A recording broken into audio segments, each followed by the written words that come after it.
Hey everybody, and welcome back to Lindsey's Little Library. Today is BookList Thursday. BookList Thursday is something I do with my friend Sarah over at Sarah's Nightstand. We come to you every Thursday with some sort of book thoughts, recommendations, ideas, something bookish related. And today's subject actually came from my sister. Thank you, Carly. I appreciate it. We were talking...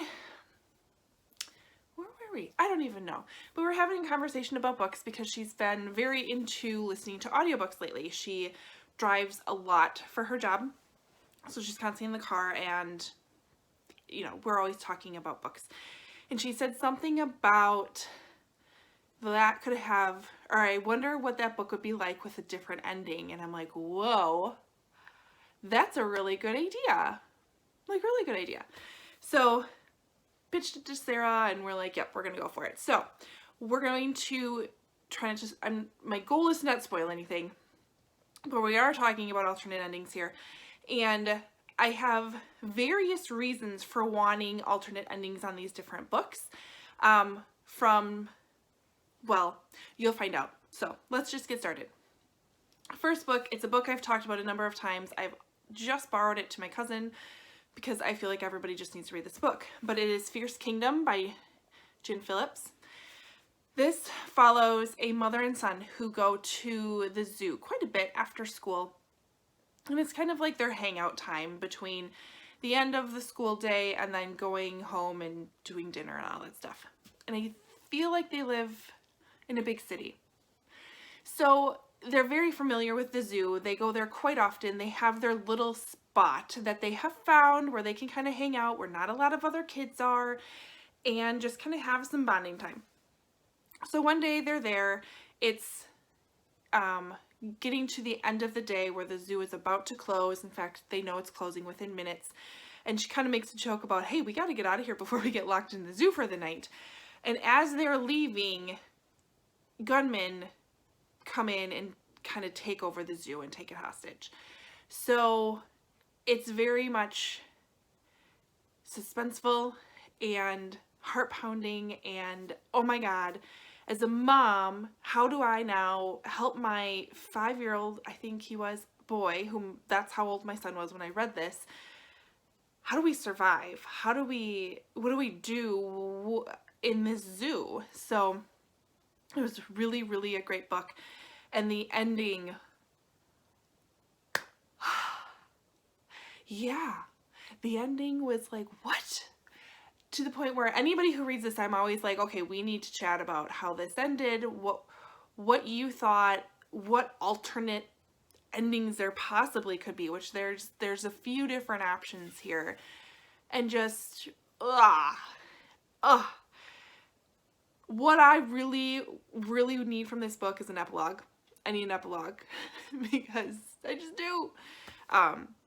But it's a fantastic book. The ending of this book made this book even better in my eyes. So I'm not saying I want something different, but I'm saying that there could definitely be something different. So really, really great.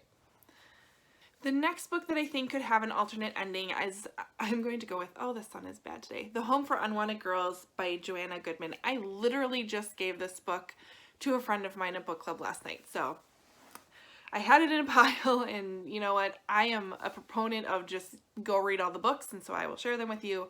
So I gave it to her. Home for Unwanted Girls, I believe I've talked about recently because I just read it. This follows, it is a historical fiction following true events that happened in Canada in the, I believe, 1950s. Maggie, who is 15, finds herself pregnant. Her parents are very adamant and actually just take care of it, and they set up a place for the baby to go. It was supposed to be, so this book takes place in the 1950s. It is based on historical events. It's obviously historical fiction based on historical events. It follows our main character, Maggie, who finds herself pregnant at the age of 15. And she is forced to give up the baby for adoption. And the baby, Elodie, winds up in an orphanage. Now, around this time in Quebec, in Canada, it was beneficial to have more mental health patients than it was to have orphans. They got more money, the government got more money for mental health patients. So they turned all of the orphanages into insane asylums, and all of the orphans became mental health patients. It is a hard read. It is a good read. One of the biggest villains I've ever come across is in this book, and she's a nun. Like, it's just, it blew my mind. And there are so many options that this could have taken at the end for an alternate ending, and I would like a bit of an epilogue, like even further after where we ended. But so many options that it could have gone, so many different ways it could have gone. It actually ended way different than I assumed it was going to end. Even when I was like halfway through the book, it still ended different than I assumed, in a good way. I still really like it. It could have taken a little bit more time, but there's definitely different ways that it could have ended. I'm not thinking it could have been done maybe slightly better, but I'm still really, really happy with how it ended. Oh, so good, so good. The next book I want to talk about that could have an alternate ending is I Was Anastasia by Ariel Lawhon. This is, again, another historical fiction based on true events. So this follows the Romanov family and the mystery around Anastasia Romanov, whether did she survive the firing squad or did she not. So we have dual timelines in this book. We have from Anastasia's perspective and we have from Anna Anderson's perspective, and you're trying to figure out if Anna Anderson is Anastasia Romanov. So two very obvious options here, right? And I love everything Ariel did with this book. I love the dual time perspectives. It's a little tough to read because each section flip-flops back in time, but not the same as the next section, if that makes sense. I'm trying to think of showing an example. So like this chapter is 1931 to 1930. So we start in 1931, then we go back to 1930, then we go back to and then we're further in 1930. The next section is 1917. So it's a little, once you get used to it, it's fine. You can follow it. It's great. But yes, there's obviously two alternatives. I'm not going to tell you which one happens in this book, but you have to read the author's notes. The author's notes push this book from a 4-star to a 5-star. So Ariel, you knocked it out of the park putting the author's notes in. But this is definitely a book that I would be interested in knowing what the other story is if we would have gone the other way. So yeah, absolutely.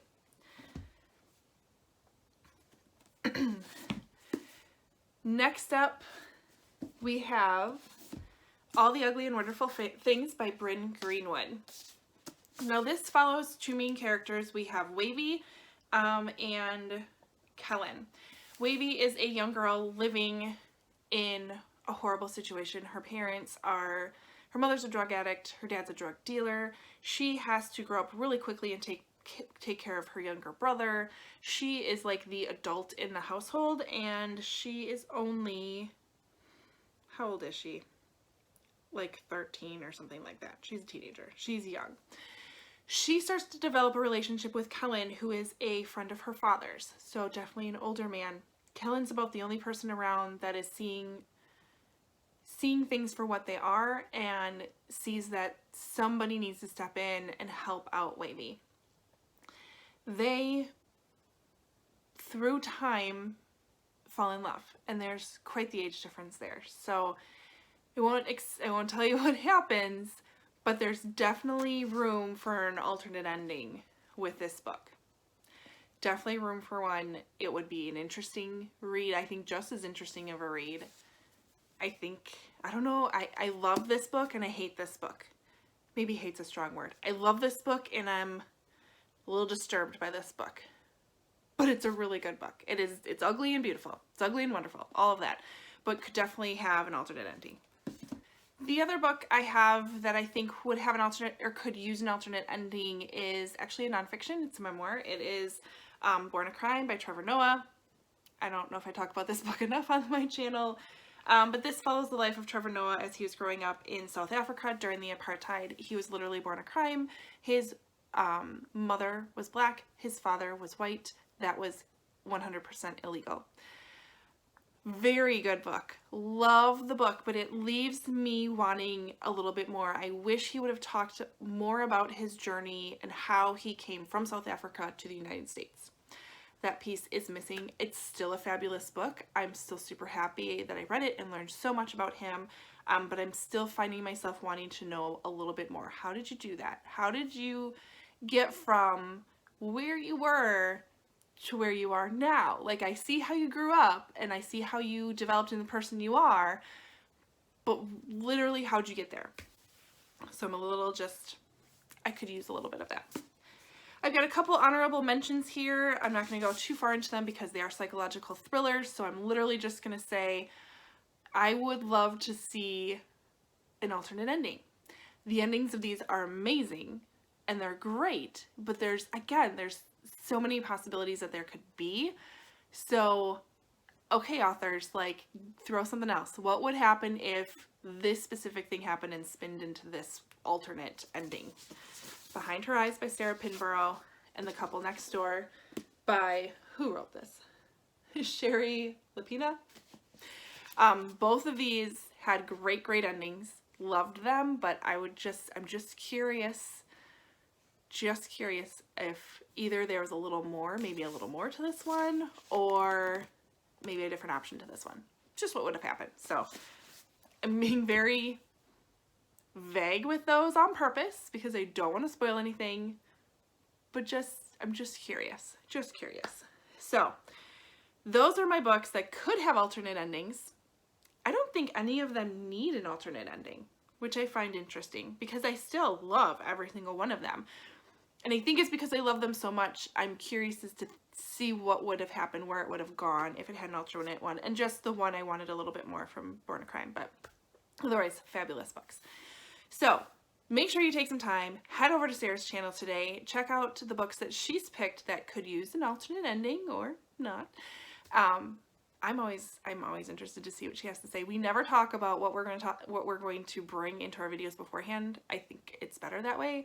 So I'm just as excited for BookList Thursday because I get to see what she thinks as well. So anyways, like, subscribe, comment below. Is there a book that you would like to see an alternate ending for? Let's chat about it. Absolutely. Anyways, like, subscribe, all of that fun stuff, and have a great day. Bye.